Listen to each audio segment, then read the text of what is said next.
Robert W. Chambers, Le Roi en jaune.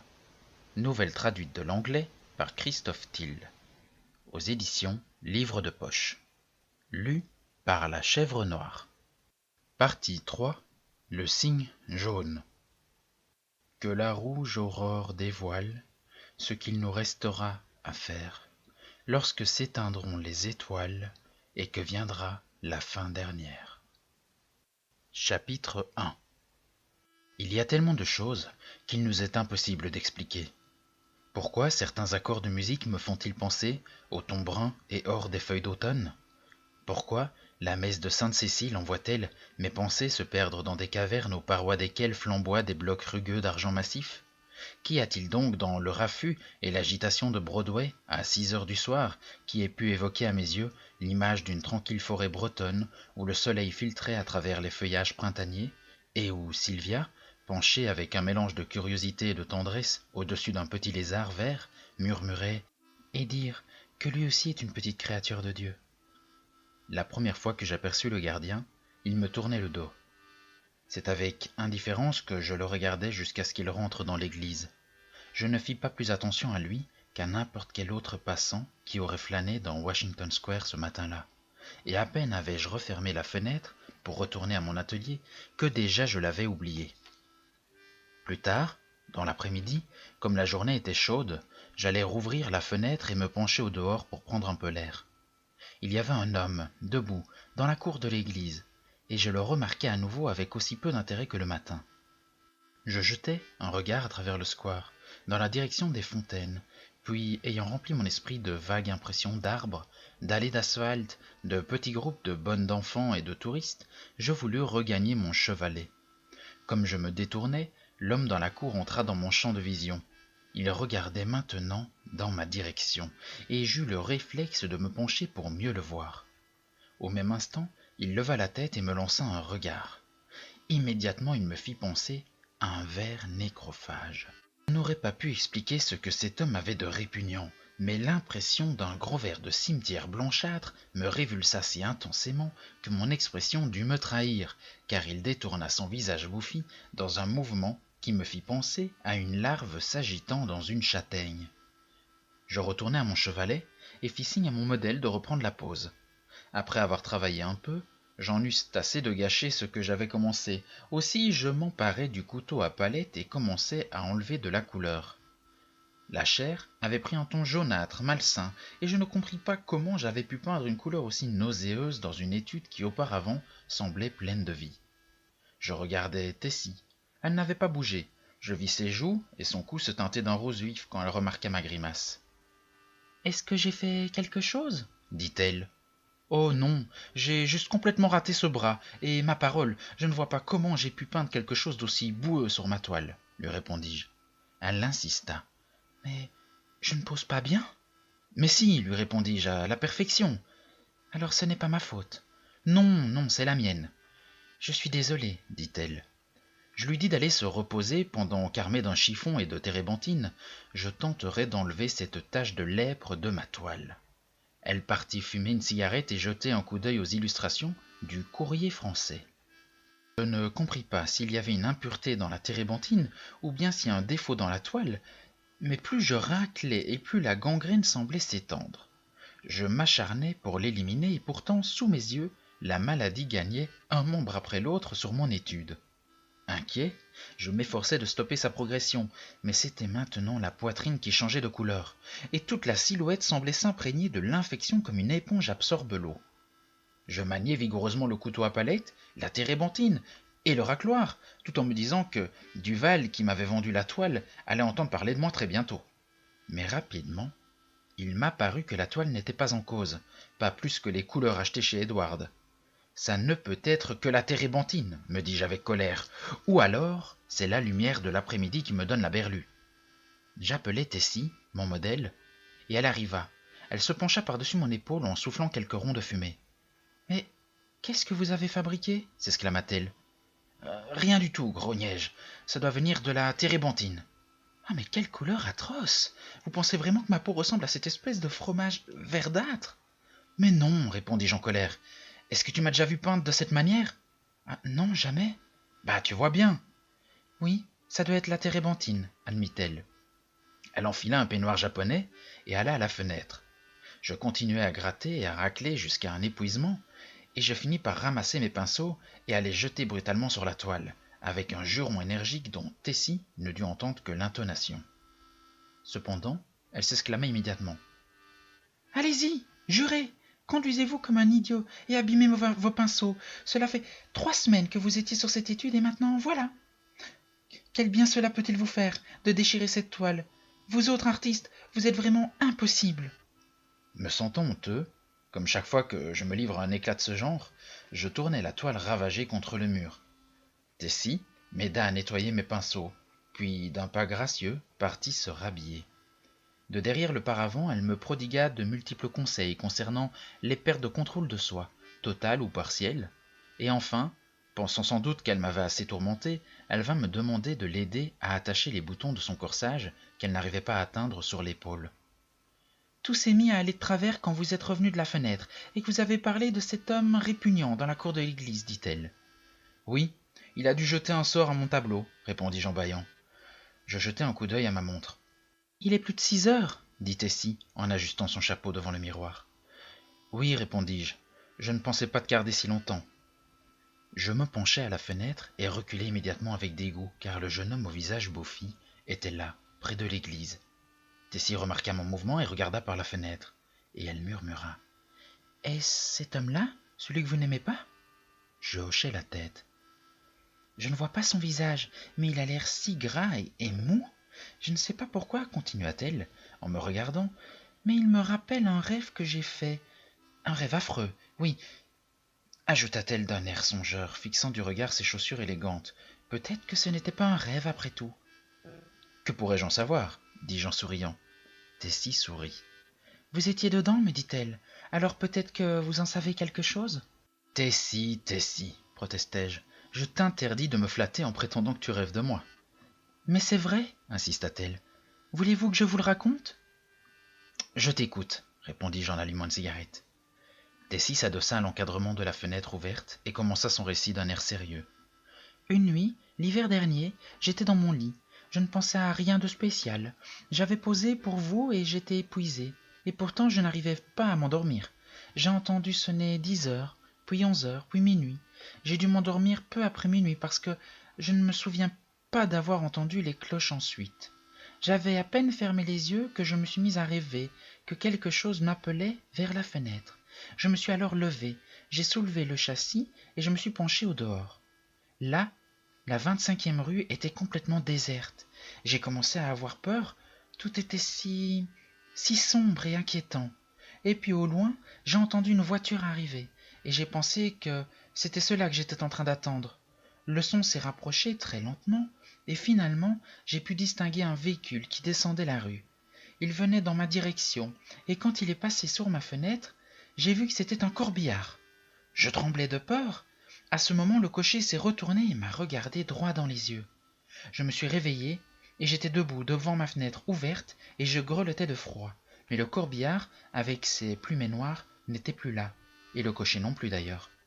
J'ai refait ce rêve en mars dernier, et je me suis encore réveillé devant ma fenêtre ouverte. Le rêve est revenu la nuit dernière.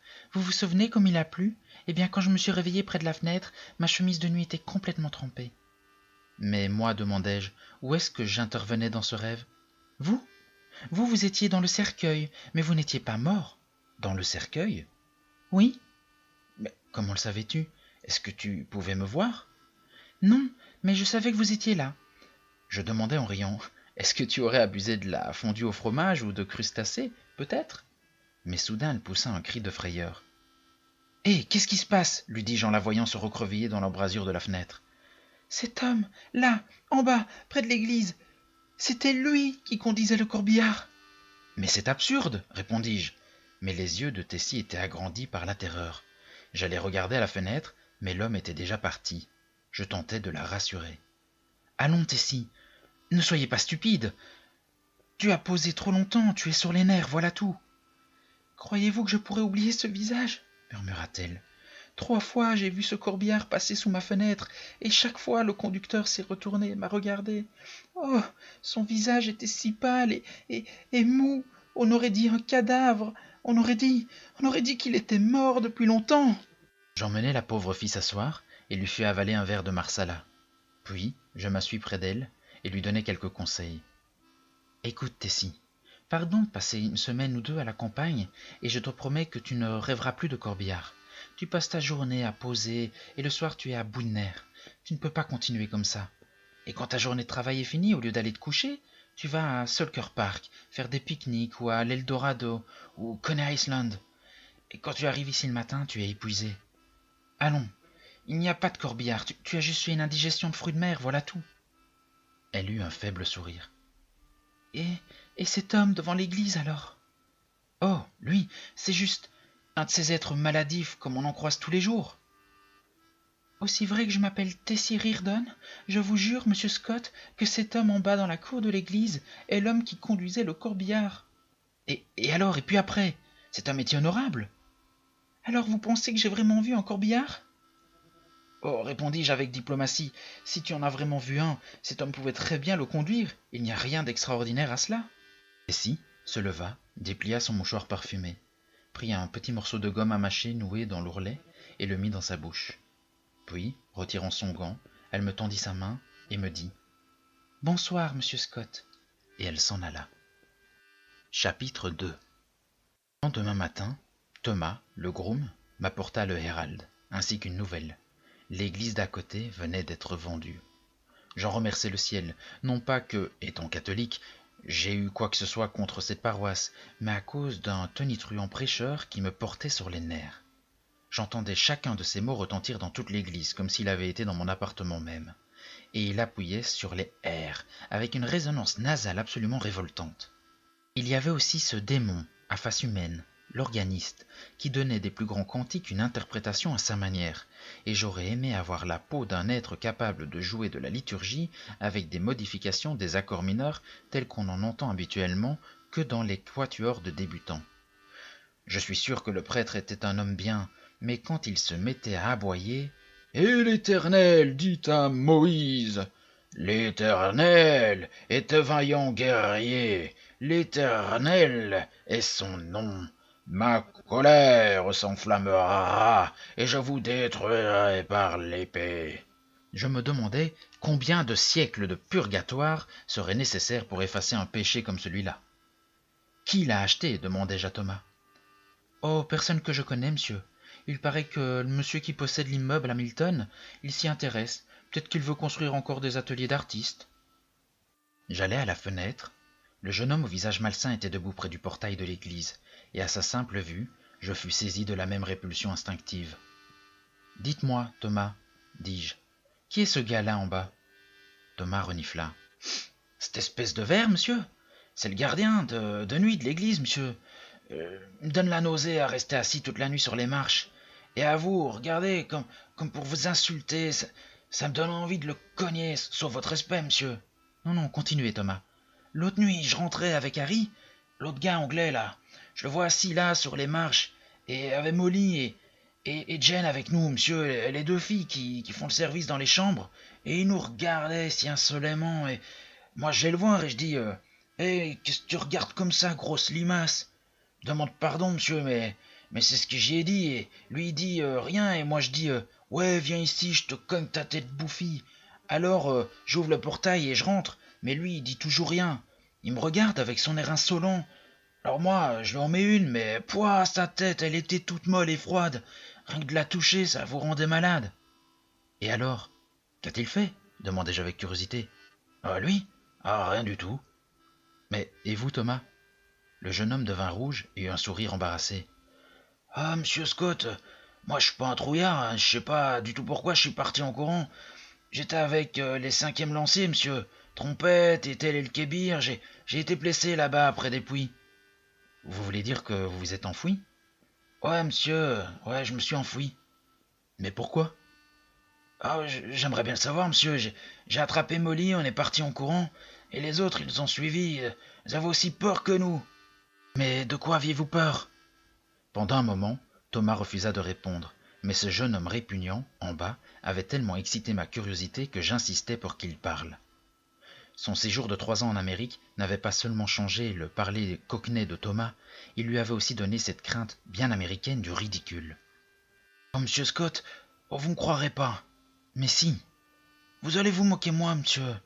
Mais ne soyez pas stupide. » Il hésita. « Eh ben, monsieur, je vous jure que c'est la vérité.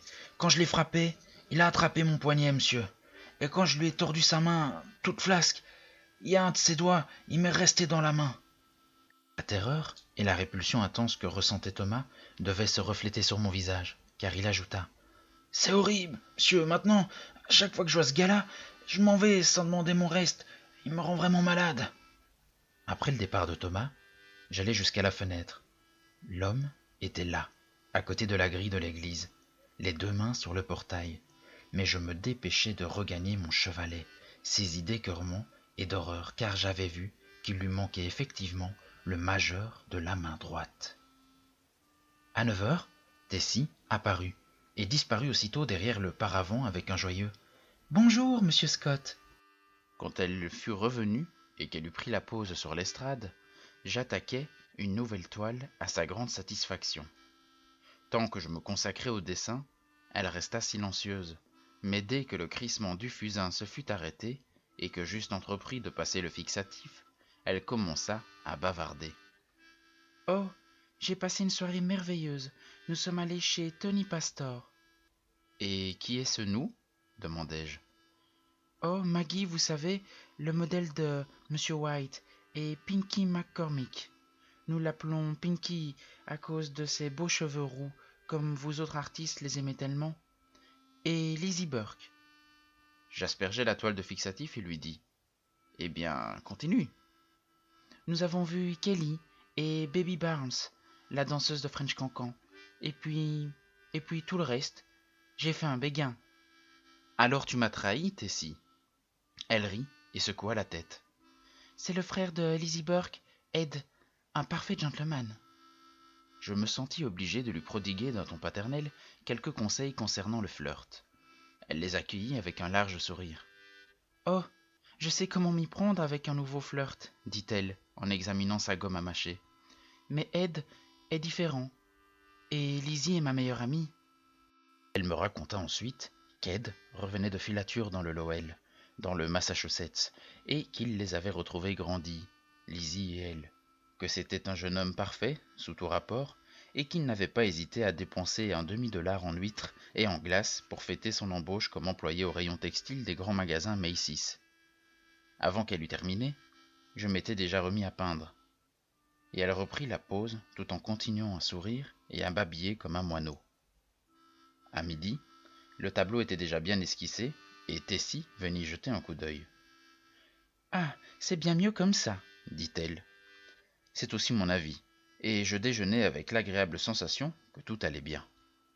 Tessie étala ses provisions sur une table à dessin face à moi, et nous bûmes notre vin à la même bouteille, et allumâmes nos cigarettes à la même allumette. J'étais très attaché à Tessie. Je l'avais vue, enfant frêle et gauche, s'épanouir en une nouvelle jeune femme aux formes esquises. Cela faisait 3 ans qu'elle posait pour moi, et parmi mes modèles, c'était ma préférée. J'aurais été très chagriné de la voir devenir une dure, ou une maline, comme on dit. Mais je n'avais jamais constaté aucune dégradation dans ses manières, et au fond de moi, je savais que sa nature était bonne.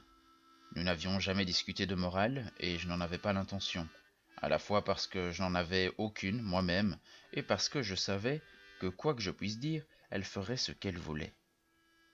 Cela étant dit, j'espérais qu'elle resterait à l'écart des ennuis, parce que je lui voulais du bien, et aussi un peu à cause du désir égoïste de garder pour moi mon meilleur modèle.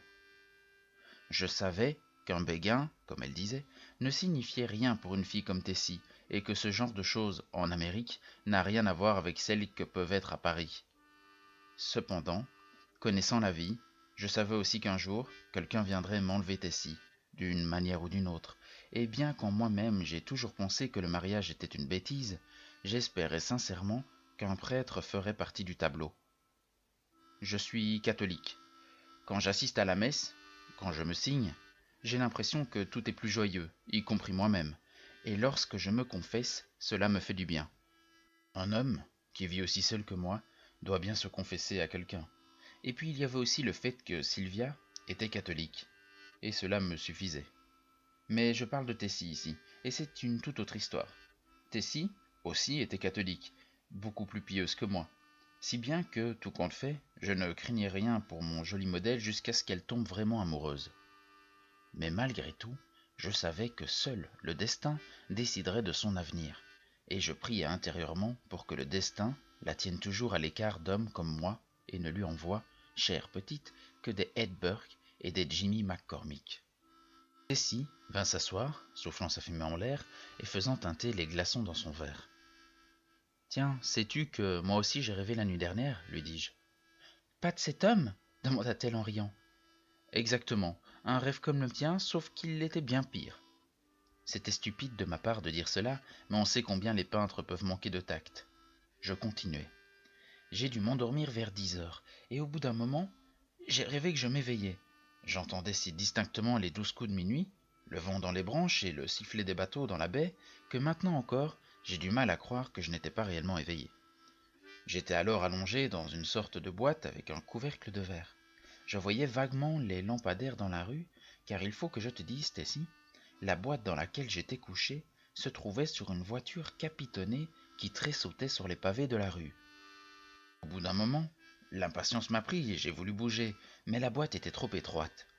J'avais les mains croisées sur ma poitrine. Je ne pouvais pas les lever pour me dégager, alors j'ai tendu l'oreille, puis j'ai essayé d'appeler, mais j'étais sans voix.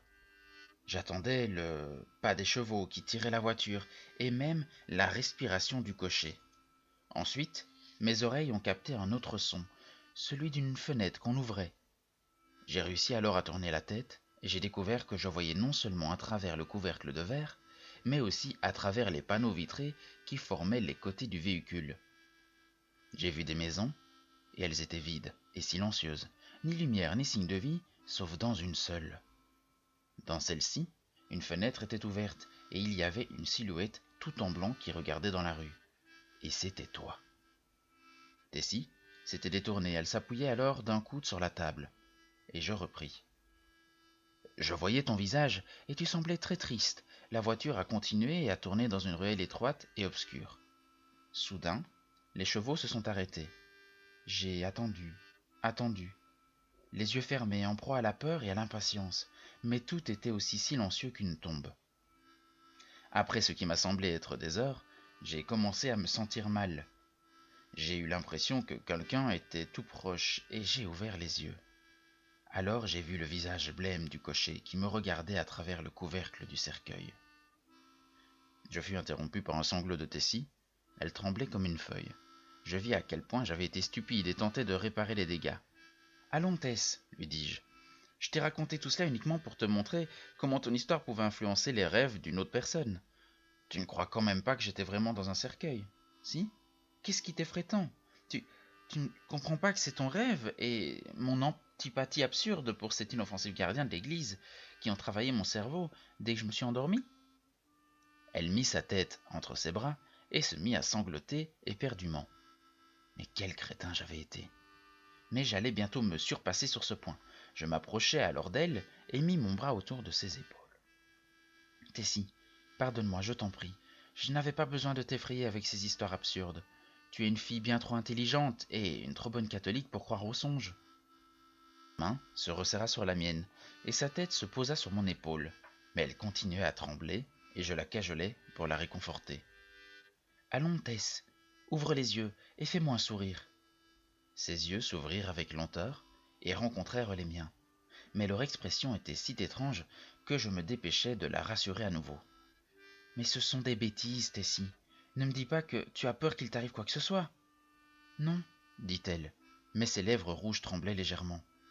Mais qu'y a-t-il alors? Tu as peur? Oui, mais pas pour moi. Pour moi alors? Demandai-je gaiement. Oui, pour vous, murmurait-elle, d'une voix presque inaudible.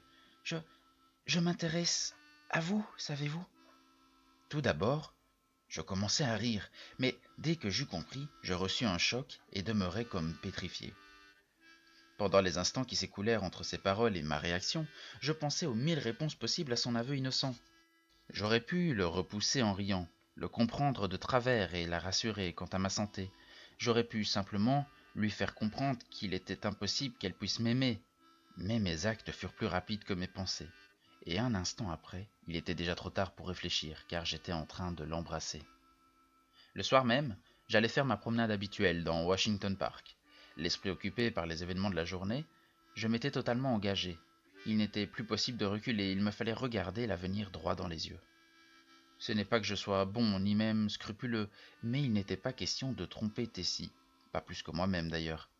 La seule passion de ma vie était enterrée dans une forêt sous le soleil de la Bretagne. Enterrée à tout jamais? L'espoir me criait non. Pendant 3 ans, j'avais écouté la voix de l'espoir, et pendant 3 ans, j'avais attendu qu'un pas se fasse entendre à ma porte. Sylvia avait-elle oublié? Non, me criait l'espoir. Je dis que je n'étais pas bon, c'est la vérité. Pourtant, je ne suis pas un méchant caricatural comme on en voit dans les opérettes. J'avais mené une vie sans soucis et sans crainte, prenant mes plaisirs là où je les trouvais, déplorant et parfois regrettant amèrement les conséquences. À part ma peinture, il n'y avait qu'une seule chose que je prenais au sérieux, et cette chose, je l'avais laissée, sinon perdue, dans les forêts bretonnes. Il était maintenant trop tard pour regretter ce qui s'était passé pendant la journée. Quoi que cela ait pu être, de la pitié, un soudain élan de tendresse envers le chagrin de Tessie ou bien l'instinct plus bas de la vanité flattée, cela ne faisait plus aucune différence, et à moins de vouloir briser un cœur innocent, j'avais mon chemin tout tracé devant moi. L'ardeur, la force, la profondeur d'un amour que je n'avais jamais soupçonné, malgré toute l'expérience que je croyais posséder, ne me laissa d'autre choix que d'y répondre ou bien de renvoyer Tessie. Est-ce parce que je déteste faire du mal aux autres, ou parce que j'ai si peu en moi des sombres puritains? Je l'ignore. Mais j'avais répugné à rejeter ma responsabilité dans ce baiser irréfléchi, et, en fait, n'en avais même pas eu le temps avant que les portes de son cœur ne s'ouvrent en grand et ne déversent leurs flots. D'autres, qui ont l'habitude de faire leur devoir, et éprouvent une satisfaction secrète à rendre tout le monde malheureux, y compris eux-mêmes, auraient peut-être résisté, mais pas moi. Je n'ai pas osé, et quand l'orage se fut calmé, je lui dis qu'elle ferait mieux d'aimer Elberk et de porter un simple anneau d'or, mais elle ne voulut rien entendre. Et je me dis que, si elle avait décidé d'aimer quelqu'un qu'elle ne pourrait jamais épouser, autant que ce fût moi. Au moins, je pourrais la traiter avec affection et compréhension, et lorsqu'elle se fatiguerait de cet amour, elle s'en tirerait sans trop de mal, car là-dessus ma décision était prise. Même si je savais à quel point les choses seraient difficiles, je savais de quelle façon les liaisons platoniques se terminent le plus souvent, et je me souvenais à quel point j'avais été consterné chaque fois que j'avais entendu parler d'une histoire de ce genre. Je savais que c'était beaucoup demander à un homme aussi peu scrupuleux que moi, et je craignais pour l'avenir. Mais pas un instant je ne doutais qu'elle fût en sûreté avec moi.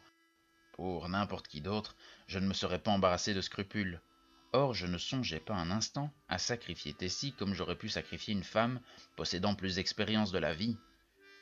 Je regardais l'avenir bien en face et je voyais clairement les différentes fins possibles pour cette histoire.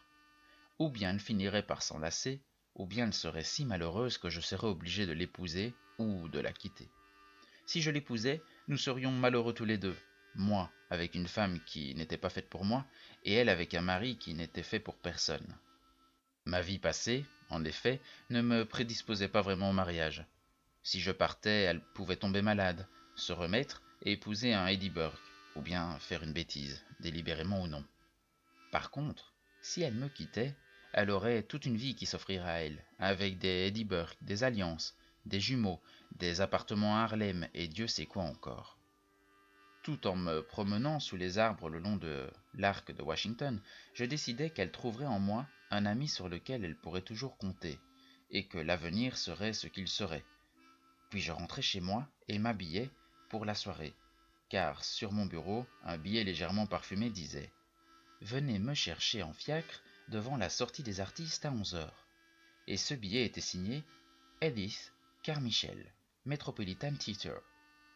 Ce soir-là, j'allais dîner au Solaris en compagnie de Miss Carmichael, et l'aube commençait à peine à adorer la croix du Memorial Church, au moment où j'entrais dans Washington Square après avoir laissé Edith au Brunswick. Il n'y avait pas âme qui vive dans le parc, et je passai parmi les arbres et pris l'allée qui va de la statue de Garibaldi à l'immeuble Hamilton. Mais en passant près de l'église, je vis qu'il y avait quelqu'un assis sur les marches de pierre. Malgré moi, j'eus un frisson en voyant ce visage blême et bouffi, et je me dépêchai de passer. À ce moment, il murmura quelque chose. Peut-être s'adressait-il à moi, ou peut-être se parlait-il simplement à lui-même, mais l'idée qu'un tel être puisse m'adresser la parole me mit soudain dans une rage folle. Pendant un instant, j'eus envie de faire demi-tour et d'abattre ma canne sur sa tête, mais je n'en fis rien. Et, entrant dans l'immeuble Hamilton, je regagnai mon appartement. Je passai un moment à me retourner dans mon lit, essayant de chasser de mes oreilles le son de sa voix, mais en vain. Cela remplissait mon cerveau, un mur aussi visqueux que la fumée épaisse et huileuse qui monte d'une cuve à Saint-Doux ou en relent fétide de pourriture. Et alors que je me tournais et me retournais, la voix me semblait devenir plus distincte, et je commençais à comprendre les mots qu'elle murmurait. Ils me revenaient lentement, comme si je les avais oubliés, et je finis par en comprendre le sens. C'était ceci. « Vous avez trouvé le signe jaune ? Vous avez trouvé le signe jaune ? Vous avez trouvé le signe jaune ?» J'étais furieux. Qu'est-ce que cela pouvait bien vouloir dire ? Enfin, je le couvris de malédictions et finis par m'endormir, mais je me réveillai pâle et hagard car j'avais fait le même rêve que la nuit précédente, et j'en étais plus affecté que je ne voulais me l'avouer. Je m'habillai et passai dans mon atelier. Tessie était là, assise près de la fenêtre, mais en me voyant arriver, elle se leva et passa ses bras autour de mon cou pour un innocent baiser. Elle était si fraîche et charmante que je l'embrassai à nouveau avant d'aller m'asseoir à mon chevalet. « Hé, où est passée cette étude que j'avais commencée hier ?» demandai-je. Tessie me regarda sans répondre. Je commençai alors à fouiller parmi mes toiles et lui dis « Dépêche-toi de te préparer, Tessie, il faut profiter de la lumière matinale. » Quand enfin j'abandonnai mes recherches parmi les autres toiles et décidai de regarder le reste de la pièce, je vis que Tessie était debout, près du paravent, toujours habillée. « Mais que se passe-t-il » lui demandai-je. « Tu ne te sens pas bien ?»« Si, bien sûr. »« Mais alors dépêche-toi. »« Mais vous voulez que je pose comme je le faisais habituellement ?» Alors, je compris. C'était une complication. J'avais bien sûr perdu le meilleur modèle nu que j'ai jamais vu. Je regardais Tessie, son visage était écarlate. Hélas, hélas, nous avions mangé le fruit de l'arbre de la connaissance, et l'Éden et l'innocence originelle étaient perdus pour nous. Je veux dire, pour elle. Elle dut remarquer la déception sur mon visage, car elle me dit « Je poserai si vous le voulez.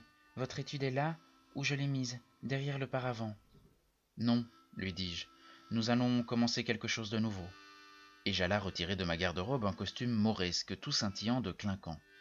C'était un costume authentique, et Tessie l'emporta derrière le paravent, ravie. Quand elle revint, je fus frappé d'étonnement. Ses longs cheveux noirs étaient retenus sur son front par un diadème orné de turquoise et venaient retomber sur sa ceinture brillante. Elle portait de petites babouches brodées à bout pointu et une jupe ornée d'arabesques d'argent qui lui tombaient jusqu'aux chevilles. Le gilet, brodé d'argent, d'un bleu métallique profond, et la veste agrémentée de paillettes et de turquoise lui allaient à merveille. Elle s'approcha et leva son visage vers moi, en souriant. Je sortis de ma poche une chaîne d'or avec une croix et la passai à son cou. « C'est pour toi, Tessie. »« Pour moi ?» dit-elle d'une voix hésitante. « Oui, oui, pour toi. Allez, va prendre la pose maintenant. » Avec un sourire radieux, elle courut alors derrière le paravent et reparut immédiatement, tenant une petite boîte sur laquelle était inscrit mon nom. « Je voulais vous le donner avant de rentrer chez moi ce soir, dit-elle, mais maintenant je ne peux plus attendre. » J'ouvris la boîte. À l'intérieur, sur le tissu rose, reposait une broche d'onyx noir marquée d'un étrange symbole, ou d'une lettre, en or, et ce n'était pas de l'arabe ni du chinois. En fait, je découvris plus tard que cela n'appartenait à aucune écriture humaine.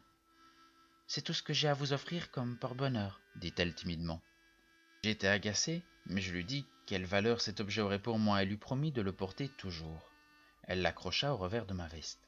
« Tu es folle, Tess, de m'acheter quelque chose d'aussi beau, lui dis-je. »« Mais je ne l'ai pas acheté, répondit-elle en riant. »« Mais comment l'as-tu eu alors ?» Elle me raconta qu'elle l'avait trouvé un jour en revenant de l'aquarium de la Battery, qu'elle avait passé des annonces et parcouru les journaux, mais que finalement, elle avait abandonné tout espoir d'en retrouver le propriétaire. Ça s'est passé l'hiver dernier, dit-elle, le même jour où j'ai fait cet affreux rêve avec le corbillard. Je pensais à mon rêve de la nuit précédente, mais ne dis rien. Et un instant plus tard, mon fusain courait sur une toile vierge, tandis que Tessie, immobile, se tenait sur l'estrade. Chapitre 3. La journée, du lendemain, fut désastreuse. En voulant déplacer une toile encadrée d'un chevalet à un autre, je glissai sur le parquet ciré et tombai lourdement sur mes 2 poignets. Ceux-ci en furent tellement foulés qu'il me fut inutile ne serait-ce que d'essayer de tenir un pinceau, et que je n'eus plus rien d'autre à faire que de tourner en rond dans mon atelier au milieu de mes dessins et de mes croquis inachevés. Je finis par m'asseoir, désespéré, pour fumer une cigarette et me tourner les pouces de colère. La pluie s'abattait sur les fenêtres et tambourinait contre le toit de l'église, et son bruit incessant mettait mes nerfs à vif. Tessie s'était assise près de la fenêtre pour coudre, et de temps à autre levait la tête et me regardait avec un tel air de compassion innocente que mon énervement me fit honte, et que je me mis à chercher un moyen de m'occuper. J'avais lu tous les journaux et tous les livres, mais pour avoir quelque chose à faire, je me rendis dans la bibliothèque. Ouvrant d'un coup de coude les portes de rayonnage, je reconnaissais chaque volume à sa couleur. Je les examinais un à un tout en déambulant lentement dans la bibliothèque, sifflotant pour me remonter le moral. J'étais sur le point de retourner dans la salle à manger quand je remarquai un livre relié en serpent dans un coin du rayon du haut de la dernière étagère. Comme je ne m'en souvenais pas et que d'en bas je n'arrivais pas à déchiffrer les lettres pâles du titre, j'allai au fumoir et appelai Tessie. Elle vint me rejoindre et escalada l'échelle pour atteindre le livre. « Qu'est-ce que c'est » lui demandai-je. Et elle lut. « Le roi en jaune. » J'étais abasourdi. Qui l'avait mis à cet endroit? Comment était-il arrivé chez moi? J'avais décidé, il y a longtemps, de ne jamais ouvrir ce livre, et rien au monde n'aurait pu me convaincre de l'acheter.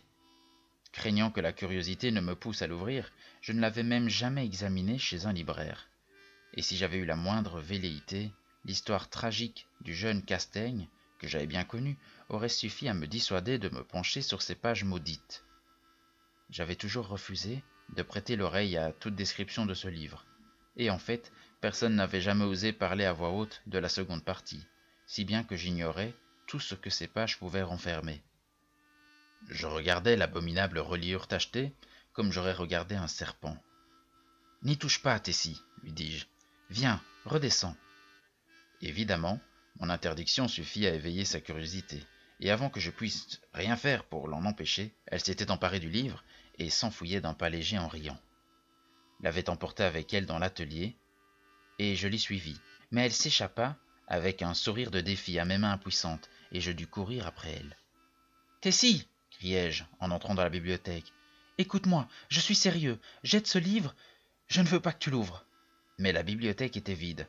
Je courus à travers les 2 salons, les chambres, la buanderie, la cuisine, avant de regagner encore une fois la bibliothèque et d'entamer une recherche systématique.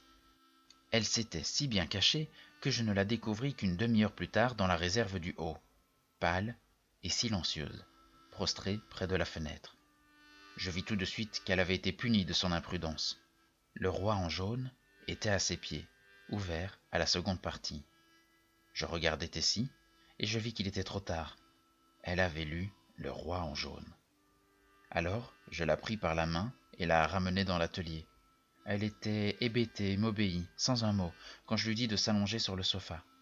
Elle finit par fermer les yeux, et sa respiration devint plus profonde et plus régulière, mais je ne pus savoir si elle dormait ou non. Je restai un long moment assis auprès d'elle, mais elle ne bougea pas, ne parla pas. Enfin, je me levai et retournai dans la réserve désaffectée, et de ma main la moins abîmée, je ramassai le livre. Il semblait aussi lourd que du plomb, mais je le rapportai dans l'atelier, m'assis sur le tapis près du sofa, ouvris le livre et le lus de la première à la dernière page. Quand, exténué d'émotion, je lâchai le volume et m'adossai épuisé contre le canapé, Tessie ouvrit les yeux et me regarda. Cela faisait déjà un moment que nous échangions un long et monotone flot de paroles quand je compris que nous étions en train de parler du roi en jaune. Oh, quel péché que d'écrire de tels mots! Des mots clairs comme le cristal limpide, et musicaux comme une source frémissante, des mots qui brillent et étincellent comme les diamants empoisonnés de Médicis. Oh, quelle perversion et quelle damnation éternelle dans l'âme qui avec ces mots fascine et paralyse les créatures humaines. Des mots que les ignorants comprennent aussi bien que les savants, des mots qui sont plus précieux que des joyaux, plus apaisants que la musique et plus terribles que la mort elle-même. Nous continuâmes à parler sans voir les ombres qui tombaient, et elle me suppliait de jeter cette broche d'onyx noir qui, nous le savions maintenant, portait le signe jaune. Je ne sais pas pourquoi, mais je refusais, et même aujourd'hui, alors que j'écris cette confession depuis ma chambre, je donnerais cher pour savoir ce qui m'a empêché d'arracher le signe jaune de ma poitrine et de le jeter au feu. Je suis sûr qu'au fond de moi, je désirais le faire, et pourtant c'est en vain que Tessie m'en supplia. La nuit tomba, et les heures continuaient à s'écouler, mais nous parlions toujours du roi et du masque blême, et minuit sonna au clocher de la ville noyée de brume. Nous parlions de Astur et de Cassida, cependant qu'au dehors le brouillard tourbillonnait aux fenêtres, tout comme les vagues nébuleuses du lac Ali roulent et se brisent sur ses rivages. La maison était devenue très calme, et aucun bruit de la rue ne venait en troubler le silence. Tessie était étendue parmi les coussins. Son visage faisait une tache grise dans l'obscurité, mais ses mains s'agrippaient aux miennes, et je savais qu'elle connaissait et lisait mes pensées, tout comme je pouvais lire les siennes, car nous avions compris le mystère des Iades, et le spectre de la vérité s'était étendu sur nous. À ce moment, alors que nous échangions nos pensées en silence, les ombres s'agitèrent dans l'obscurité environnante, et nous entendîmes un bruit dans la rue, au loin. Il se rapprochait de plus en plus, ce triste grincement de roues. Encore et toujours plus près, et soudain, il s'arrêta devant notre porte. Et, me traînant jusqu'à la fenêtre, je vis un corbillard orné de plumes noires. En bas, le portail s'ouvrit et se referma, et je me précipitai à ma porte pour la verrouiller, sachant bien que pourtant aucun verrou, aucune serrure ne pourrait barrer le passage à l'être qui venait chercher le signe jaune. Alors je l'entendis se déplacer à pas feutrés dans le hall, et il fut à la porte, et les serrures se décomposèrent à son contact. Il entra. Mes yeux écarquillés tentaient de percer les ténèbres, mais quand il entra dans la pièce, je ne vis rien. C'est seulement quand je le sentis m'envelopper de son étreinte froide et molle que je me mis à hurler et à me débattre furieusement. Mais mes mains étaient sans force. Il arracha la broche d'onyx de ma veste et me frappa en plein visage. Alors que je tombais, j'entendais Tessie crier faiblement, et son âme s'envola. Et tout en tombant, je regrettais de ne pas la suivre, car je savais que le roi en jaune avait ouvert son manteau déchiré et qu'il n'y avait plus rien d'autre à faire qu'à implorer Dieu. Je pourrais en dire encore bien davantage, mais je ne vois pas quelle utilité cela pourrait avoir pour le monde. En ce qui me concerne, je suis bien au-delà de toute forme d'aide ou d'espoir humain. Et alors que je suis allongé là, à écrire sans même me soucier de savoir si je mourrais avant d'avoir terminé ou non, je vois le docteur qui ramasse ses poudres et ses potions, et qui fait au bon prêtre assis près de moi un geste vague que je comprends. Il serait curieux de connaître cette tragédie, eux qui dans le monde extérieur écrivent des livres et impriment des journaux par millions, mais je n'écrirai rien de plus, et le père confesseur va sceller mes derniers mots de son sceau sacré lorsque son office sera accompli. Eux, dans le monde extérieur, peuvent bien envoyer leurs hommes de main dans les maisons ruinées, les foyers frappés par la mort, et alimenter leurs journaux avec du sang et des larmes. Mais dans mon cas, ces espions devront s'arrêter aux portes du confessionnal. Ils savent que Tessie est morte, que je suis à l'agonie, et ils savent que les autres habitants de l'immeuble, réveillés par un cri infernal, ont accouru chez moi et y ont trouvé un vivant et deux morts. Mais ce qu'ils ignorent, c'est ce que le docteur a déclaré devant l'horrible masse en décomposition qui gisait sur le sol, le cadavre livide du gardien de l'église. Je n'ai aucune théorie, aucune explication. Cet homme doit être mort depuis au moins des mois. Je crois que je vais mourir, pourvu que le prêtre